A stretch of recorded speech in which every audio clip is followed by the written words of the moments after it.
এই ধরাধামে কতই না লীলা করেছিলেন ভগবান শ্রীকৃষ্ণ। তার লীলা অন্তহীন। এমনই এক লীলা হলো, খেয়াল করে দেখবেন ভগবান বাসুদেবের বাঁশির একটি মাথা একটু মোড়ানো থাকে। অনেকেই ভাবেন এই মোড়ানো বা পেঁচানো অংশটি ময়ূর, কিন্তু আসলে তা নয়। এই পেঁচিয়ে থাকা অংশটি মকর মাছ। মকর মাছকে এক প্রজাতির মাছ মানা হয়, যা জলে থাকে। গোবিন্দ তার লীলা করতে করতে বেড়ে উঠছিলেন মা যশোদা ও নন্দরাজের গৃহে, সবার আদরের কানাই। একবার মা যশোদা ভুল করে একাদশীর দিন ভাত রান্না করেছিল।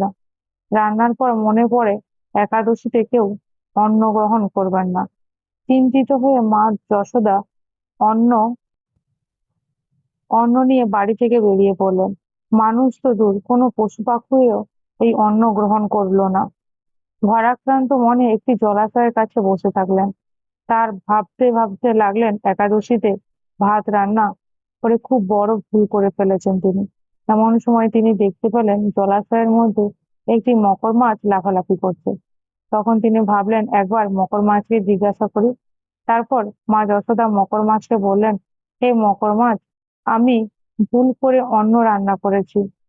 আজকের দিনে এই অন্ন ভক্ষণ মানে সহস্র পাপ ভক্ষণ করা। কিন্তু আমি নিরুপায়, কেউ গ্রহণ করতে চায় না। হে মকর মাছ, তুমি কি গ্রহণ করবে?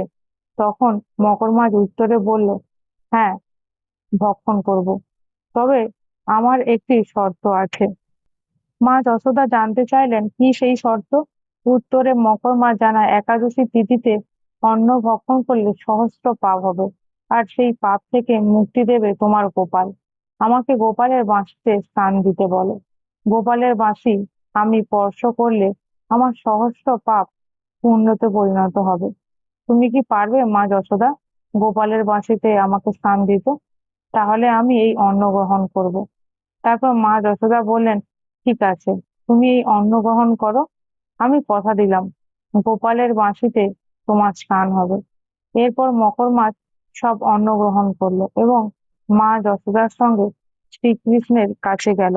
মা যশোদা গোপালকে বললেন, একাদশী তিথিতে আমি অন্ন রান্না করে পাপের ভাগীদার হয়েছি। এই মকর মাছ সমস্ত অন্ন গ্রহণ করে আমাকে পাপ মুক্ত করেছে, তার নিজের সহস্র পাপের অধিকারী হয়েছে।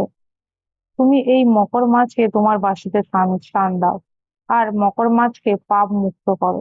তখন শ্রীকৃষ্ণ বললেন, আজ থেকে মকর মাছ সর্বদা আমার বাঁশিতে স্থান পাবে। যেখানেই কৃষ্ণের বাঁশি থাকবে, সেখানেই থাকবে মকর মাছ। মকর ছাড়া কৃষ্ণের বাঁশি সম্পূর্ণ হবে না। আর এই কারণে ভগবান শ্রীকৃষ্ণের বাঁশিতে সর্বদা মকর মাছ থাকে। বন্ধুরা, আমার এই ভিডিওটি যদি আপনাদের ভালো লেগে থাকে, অবশ্যই একটা লাইক, কমেন্ট, শেয়ার করবেন।